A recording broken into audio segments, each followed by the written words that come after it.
hi there. Welcome back to another episode. Now, if this is your first time joining us, we hope that you brought your colors and your canvas, because we're going to jump right on in and have ourselves a good old time. Now, last episode, we created this wonderful nature scene with mountains and trees and a beautiful little stream. Today, we're going to spice it up just a little bit by adding some raw sewage. Now, if you're going to add raw sewage, or runoff as they call it, straight into your stream, the first thing you're going to want to do is you're going to want to get some sewage yellow. Now, you're going to take your sewage yellow and you're going to get it real thick on that brush there. Nice and thick, lots of sewage yellow. And that's going to add the right amount of texture and color to your raw sewage. And then you're just going to go over to your little pipe and you're going to add that sewage right on in. A gushing, flowing river of goo. It's just beautiful. Let that sewage jump right off the brush and onto the painting.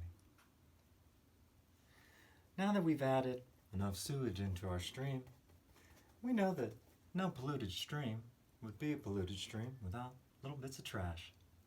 So we're going to take some of our blue here and we're going to add that right onto our yellow, and we're going to make ourselves a little bit of global warming green. And once we take that global warming green, we're going to add in little bits of trash all over the place. Add in an old milk carton,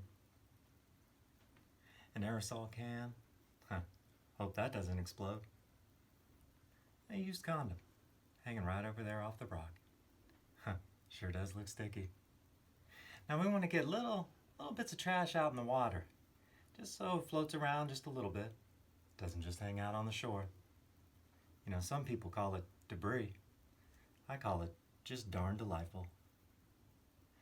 All right, now that we've added in some debris into our water, let's add in a little bit of wildlife. Because no polluted stream doesn't have its own little bit of affected wildlife. So, for our last little bit, we're going to take a little bit of, God, this is unnatural gray. We're going to put that right on our brush and we're going to add ourselves a new little friend right down here in the corner. Now, our new little friend, he's definitely had a little bit of time swimming in this old sewage. I bet you that's going to have an effect on him. Well, would you look at that? A little happy blobfish. Now, some call these fish bottom feeders, but this little guy sure has jumped straight to the top of my heart. Thanks again for joining us today as we put some raw sewage into our little stream. We'll see you next time. Have a good one.